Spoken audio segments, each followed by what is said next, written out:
Hello everyone. I wanted to start this video off with an apology. I know it's been a very long time since I last posted a layout update video. I think that was the last one was in excuse me, January last year. I know I posted the Pico buffer stop modification video. I think that one was back in June last year, so that shows you how long it's been anyway. I've been having a few problems with my back. It actually started while I was doing the Pico buffer stop modification video. I was starting to have problems with it then. Just to give you a little bit of background, I had a back operation in 1997 to have a disc removed that was causing problems with my spinal cord, and it was causing other problems as well, so the disc had to come out, and I had a few other bits and pieces done with my back while I was in hospital. Now at the time the doctors told me that I would probably be susceptible to, back pain and stiffness and things like that. And I have to say I have been, since the operation, I've had quite a few flare-ups of backache and stiffness and what have you. But this last sort of flare-up that I've had has been really bad, and so bad in fact that it stopped me doing any work on the layout at all. My baseboards are set at about 32 inches high from the floor, which means when I'm doing work on the baseboards I have to be stood up and bent over, and I just wasn't able to do that for prolonged periods of time. I had a lot of wiring to do under the baseboards as well. The depot area of the layout didn't have any point motor wiring in at all, although the point motors were fitted and the micro switches were fitted for the frog switching as well. There was no actual point motor wiring in place, so I had all that to do as well. I was able to get under the baseboard when my back was bad, but I couldn't stay under long enough for to get any sort of a reasonable amount of work done. So in the end I had to just leave it, the baseboard work and under the baseboard work, and just sort of sit at my desk here and do little bits of kit build-ups and what have you. It was the only way I could do anything to do with the layout without being in too much pain. So I'm pleased to say now that my back's a fair bit better now. I still have a little bit of back pain, but it's nowhere near as bad as it was, and that's that little bit sort of pain relief that I've got now has enabled me to get on with the layout and get a few odds and ends done. I've been busy with the colliery area, getting all the point motors wired up under the colliery area with the micro switches for the frog switching. The same with the depot area. The colliery part, I've decided to leave that for now. I'm going to concentrate on the depot area of the layout. The point motors is all wired up for the depot area and that, and I've got other stuff that I need to be doing because it's the larger area of the two. As you know, the depot area incorporates the up and lower reception sidings and the coal export states, which I still need to build. I do have all the the balsa wood in for to build the states framework and the balsa sheet for the states decking, but I haven't gotten around to building the states yet. I'm going to leave that as one of the last jobs that I do, because the baseboard that the states will sit on would be in the way from me getting down to the other end of the loft and back up this end. If the baseboard was fixed in place, I would have to crawl under the baseboards, which is too much of an inconvenience at the moment, so I'm going to leave that job to last. As I say, I'm concentrating on the depot area, getting work done there. I've been getting some static grass down, some more ballasting done, and some lighting fitted into the engine sheds, which I'll let you have a look at soon. When I first started thinking about building a model railway layout, I had toyed with the idea of building a control panel, for point switching purposes on the layout, but I decided against that. I thought, well, I'll just build a simple bank of switches and have them wired up to to the corresponding points, and just do all the point switching that way. And it wasn't until I was watching Tony Northeastern's excellent YouTube channel that I started thinking about building a control panel. In one of his videos, Tony had built a control panel, I think, for one of his fiddle yards on his layout, and he'd done an absolute cracking job of that, and it got me thinking again about building a control panel. So once my back was starting to feel better, I thought, well, I'll get the control panel built first, and then I can get all the point motors wired up properly to the control panel, to the track diagram, and it'll save time in the long run. Now when I got the control panel built with the you know, obviously the box that it sits on, I wanted to have some sort of point indication as to, you know, which way the points were set, and I wanted some LEDs on the track diagram as well to show that, and I also wanted some loco detection modules for the shed area. Now I know you can see pretty much all the track work from where the control panel is, so you wouldn't think that you would need loco detection modules, but I fancied putting some on anyway, just to have some, you know, different coloured LEDs, some red LEDs on the track plan instead of green ones.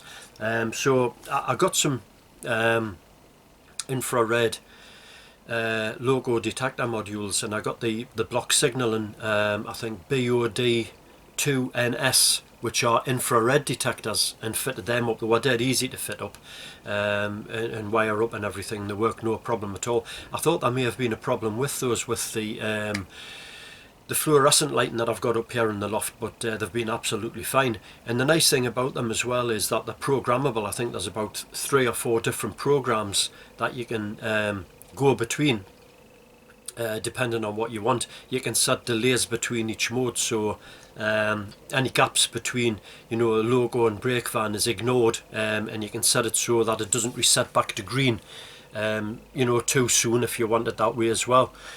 The points position indicators that I got were also block signalling items. I went for the PPI 14, which is the DC version of the point position indicators. You can get the PPI 15, which is a DCC one, but I went for the DC version. What I wanted to do with mine was I wanted to operate mine from the same PSU as I was going to operate the shed lights that I've been fitting as well. I wanted them both to run from the same, as I say, the same power source. I needed 3 of those modules because I've got about, I think there's about 24 or something points on the layout, and I needed 3 of those, so I've ended up with a channel spare anyway, but I had to get the 3 to get the points working that I wanted to have motorised. All the points in the depot are motorised, as are the ones in the upper and lower reception sidings, although in reality they were hand operated points, but obviously the point levers will be put in place as well as I get further on with the layout, just to keep it you know, more realistic. I'll take the camcorder off the tripod and let you have a look at what I've been doing. Just before I do that, I was saying that I've been putting some static grass down. Now, there's one part of the static grass that I've put down that I'm not too happy with, and I don't know if it's just because I haven't put any more onto it, i.e. bushes and wildflowers and weeds and stuff like that. It's just the grass itself. It may well look okay when it's got other stuff on it. I don't know, I'll have to wait and see. I may sort of take that up yet and redo it, but I'll show you that bit as well.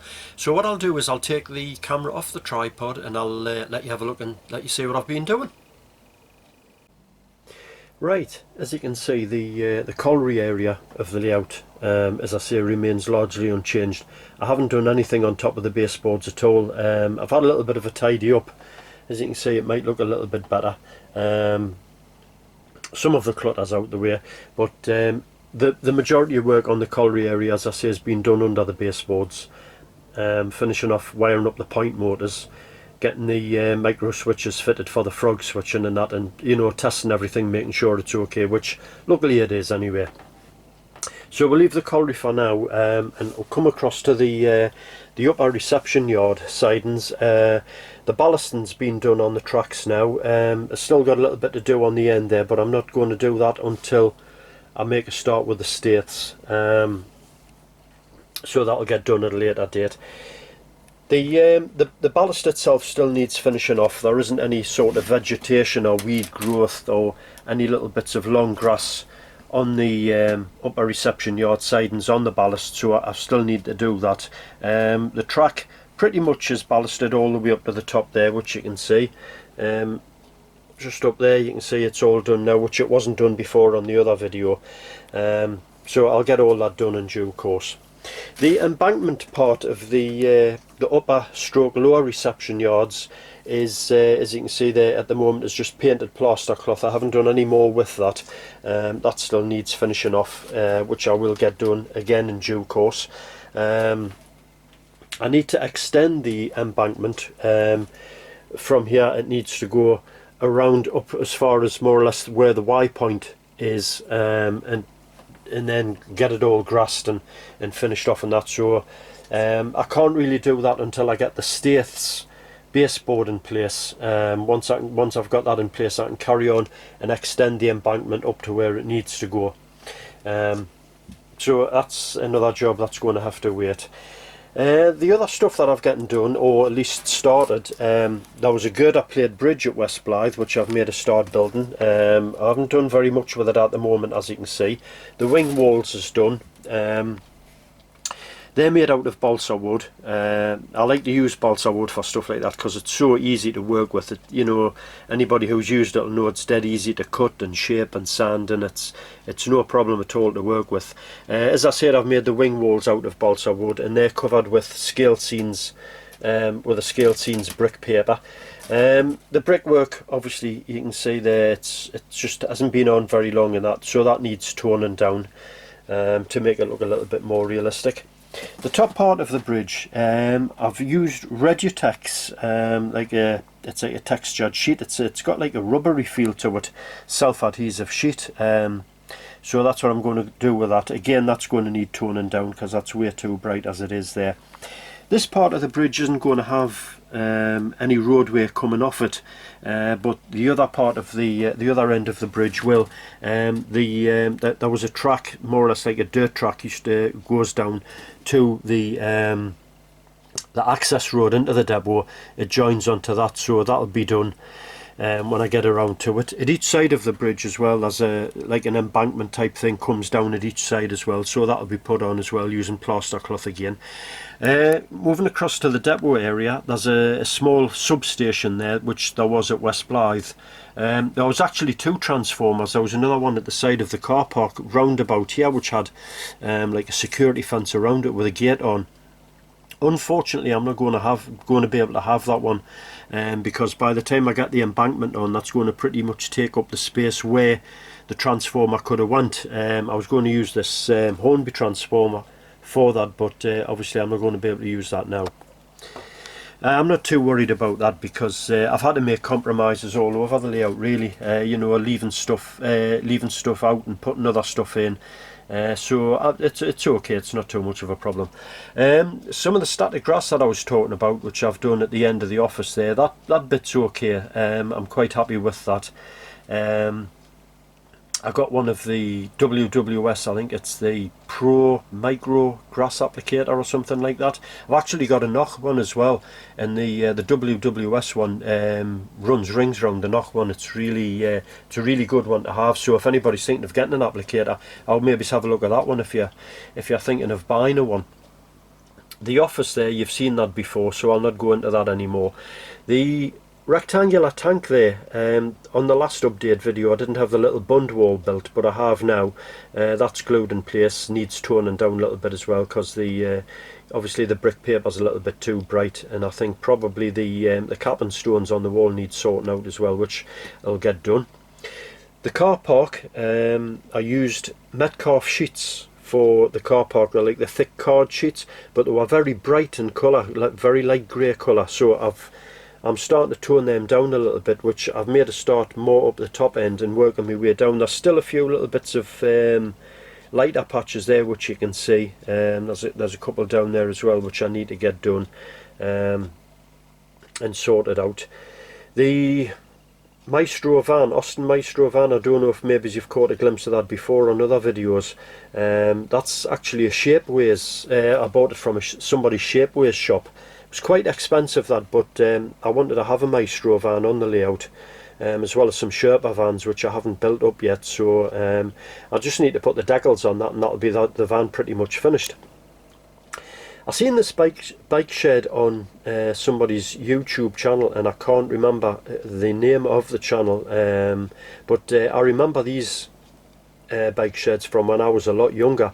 This particular one is a white metal kit. I wasn't brave enough to solder it, so I just cheated and glued it together, but it's come out okay. It'll look fine once it's got some paint on and some weathering and what have you.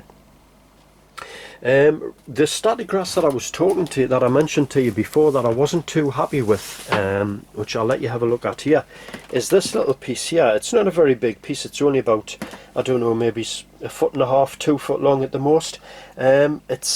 I can't remember now what colour grass I used for the brighter parts, but I did put some, it was either dead grass or burnt grass in places.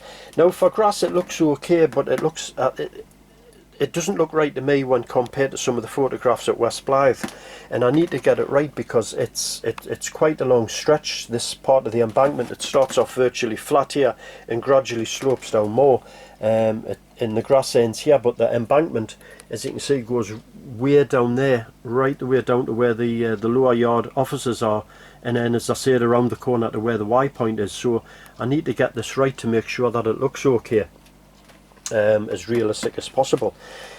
In the other video, the last update video, I explained that I needed to remove a diamond crossing and replace it with a single slip, because there was a problem of getting logos from across the far side.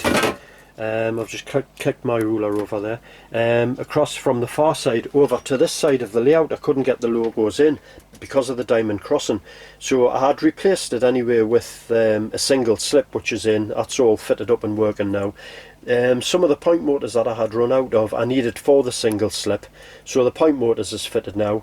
Everything seems to be working fine.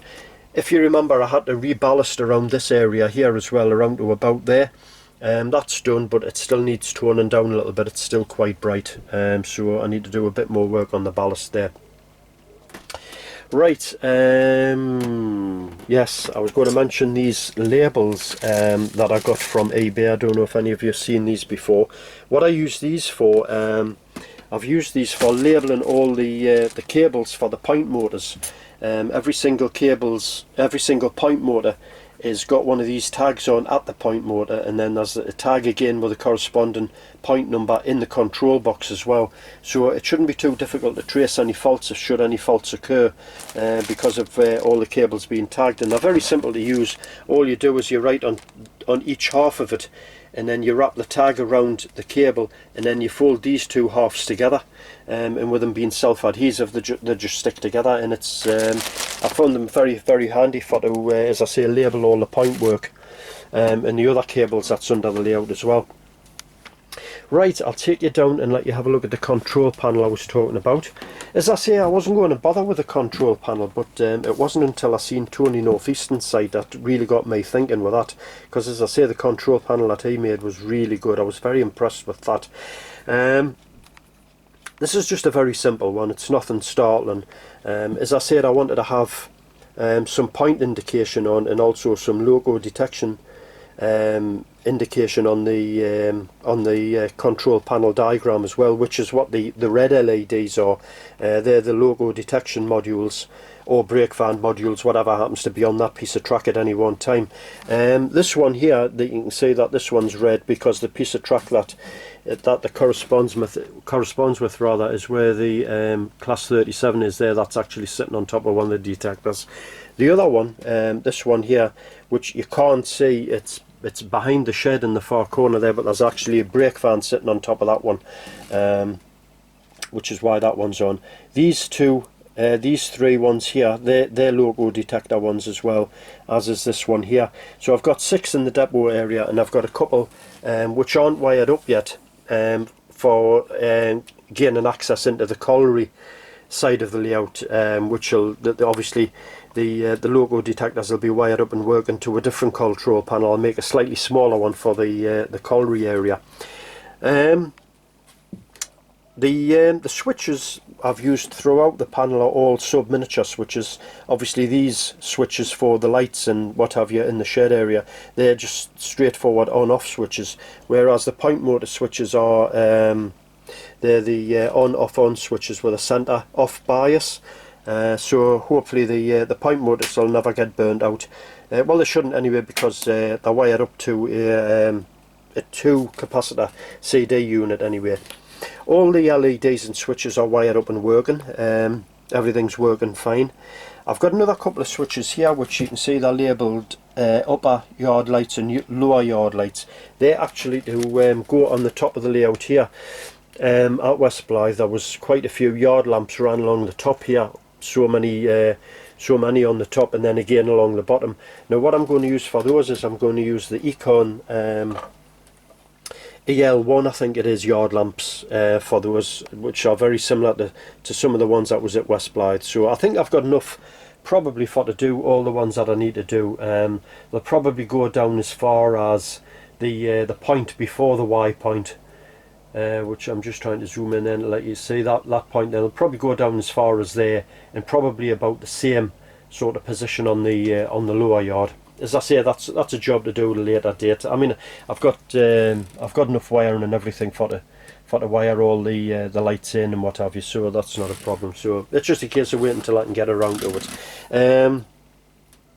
As I said, the embankment all needs grassing up and weeding and what have you, which will get done as well once I decide what I'm going to do with that smaller patch up there. I haven't quite decided yet. I may still take that up and do that again. Just to come back to the control panel, it was quite simple to do. The actual track diagram itself on the panel was done in Microsoft Paint, which was straightforward to do, just a case of just making lines basically. I had to, when I printed it off, I had to stitch the two. It came on two halves, two A4 pieces of paper, because obviously my printer wasn't big enough to print a continuous sheet, so I had to stitch the two halves together, which looks okay, and then laminate the whole thing. It's fixed down using double-sided tape. What I did was I've run some tape all the way around the edge of the control panel, and I've put some across on the inside as well. Obviously, you know, missing some of the holes in that. There's plenty on there for to stick it down, and it wasn't too bad to stick down, because obviously the holes for the switches and the LEDs and everything was already drilled into the perspex.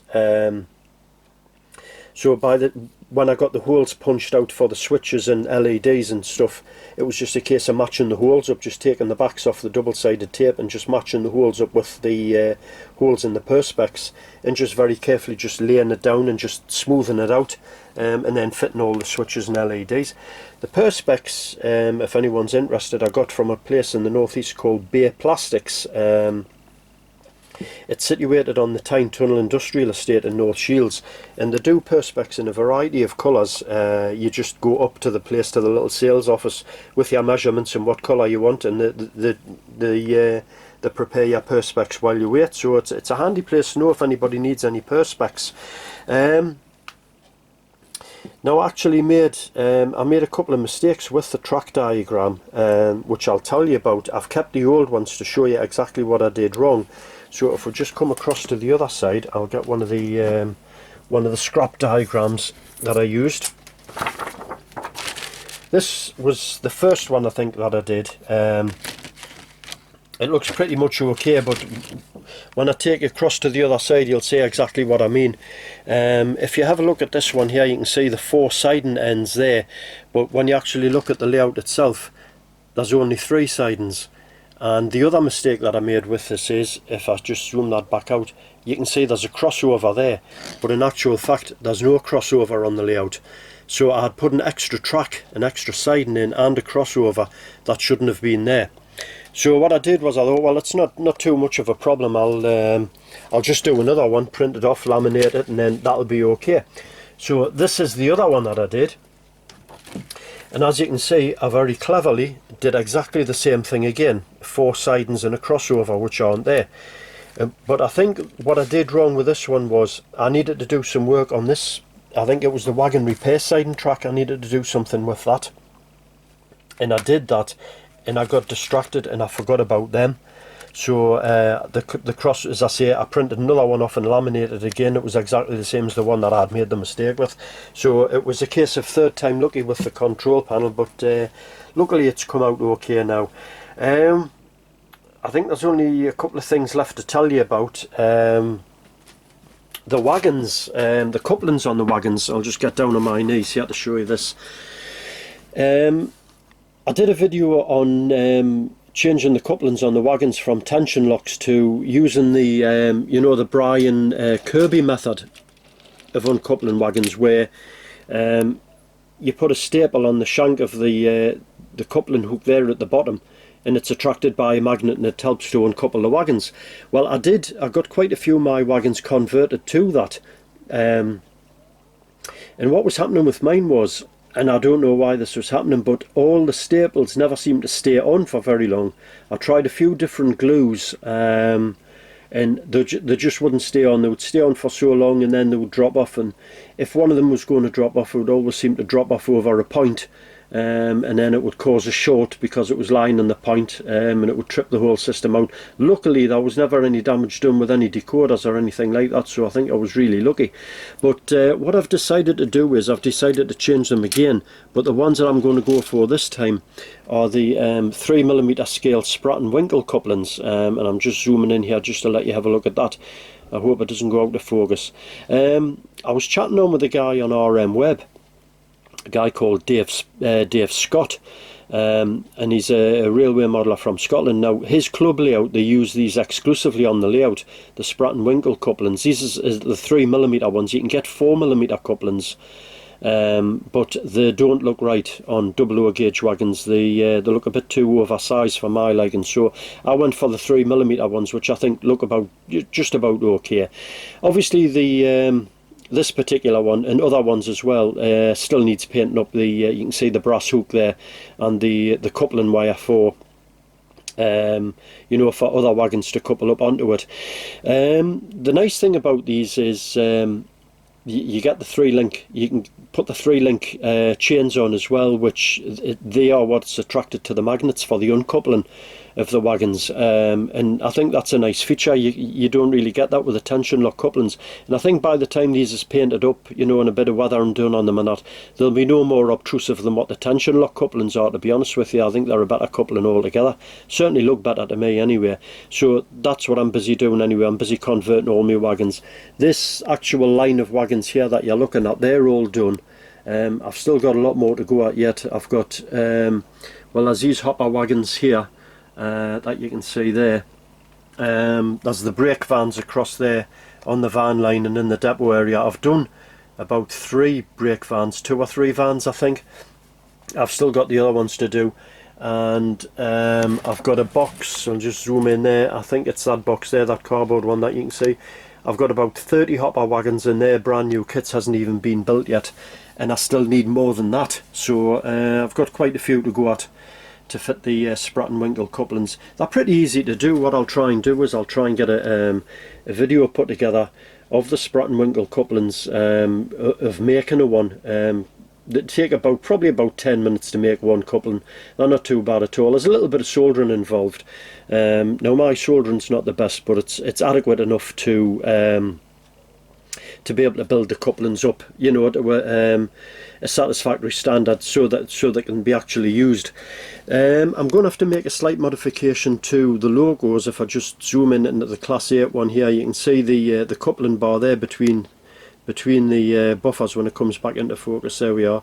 That's going to need bending slightly. It may need taking out and reshaping and put back in again, but it shouldn't be too bad of a job to do that, because they're still set. That one and all the other locomotives is still set for the tension lock coupling, so the bar needs to go up a little bit for the Spratt and Winkle ones, which I'll get done in due course. There's no hurry for that at the moment. Right, if we move up to the shed, I'll let you have a look at the lights that I've installed. As I said, I wanted to put inspection pit lighting in, which is in that one there, the open door one there, and I wanted to put some interior lighting in the same section of the shed, and also an arc welding or MIG welding flash simulator in the little workshop at the side there, where you can see there's a little MIG welder there. What I'll do is I'll put the tower lights on for you first and let you have a look at those. As you can see, that one, which is labelled as the North Tower, is working fine. Now, as I said, for some reason the South Tower, which I can just find it there it is, the South Tower was working fine before I've installed it on the layout, and since I have, it's not working at all now. So what I'm going to have to do is try and crack the glue loose and take it back off the layout and try and find out you know, what's wrong with it and get it working again. Right, I'll show you the inspection pit lights. I'll just switch those on. This is a little bit difficult to get across here because I'm sort of leaning across the baseboard, but you can get the idea there. You can see the lights is on there. The inspection pits themselves still need painting. I need to just lift the whole shed off and get some paint on the inspection pits just to make them look a little bit more realistic. And I'll show you the interior lights on. I'll switch the pit lights off, and that's the interior light of the shed there. I'm not too sure if that's maybe a little bit too bright. I use the LED strips that you get them on a roll, and you just cut them to the length that you want. And I think there's about I'm not sure if there's about 3 or 5 in that section of the shed. What I maybe should have done was I should have got the warm white ones. I got the cool white. I should have maybe put warm white in instead, and it would have been a little bit darker. I think maybe it's looked a little bit better. But I'll see what happens. I may just leave it as it is. I don't know. So I'll switch that off, and I'll let you have a look at the arc welding flash simulator, which on the panel here is down as abbreviated workshop. So I'll just aim the camcorder across there and just switch that on, and you can see it flashing away there. It's got like a little timer thing on it where you can set how quick you want it to start flashing again, and I think how long it flashes for as well. I painted the insides of that part of the workshop with a very light grey colour to reflect the blue arc, and I think it's working very well. I'm well pleased with that. I think that's a Heathcote Electronics item. In fact, I'm pretty sure it is. Yes, it is. It's definitely a Heathcote Electronics part. The other thing that I was going to say, and I don't know if I mentioned earlier on in the video, was the point position indicators that's in the control box. I went for the PPI 14 point position indicators, which is for DC use, and the reason why I did that was I don't know if I've already said, but it was to use with the same PSU as the all the lighting features that's on the layout. You know, the floodlights and the yard lights that's going to be down there. I wanted both of them run off the same power source. The infrared logo detectors, the BOD 2NS. Again, they're block signaling items, very simple to set up and easy to program as well. So I think I don't think there's anything else I can show you on the layout at the moment until I get a bit more done, get another video done. But while I'm speaking to you, I would like to say a very big thank you to everyone who's subscribed to my channel over the years, you know, both old and new. I think I've got somewhere in the region of about 820 subscribers, which I'm really pleased about, and I love getting the comments on my videos and seeing the thumbs ups as well. So thank you very much. I really do appreciate the comments and the subscribers and everything, and the thumbs up.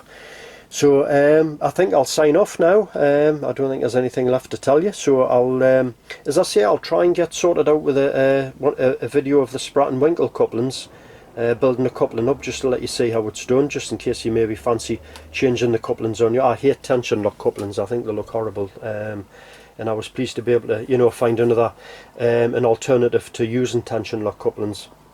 But anyways, I say I'll sign off for now. So thanks for watching, and I'll speak to you all soon in another video. Cheers, bye.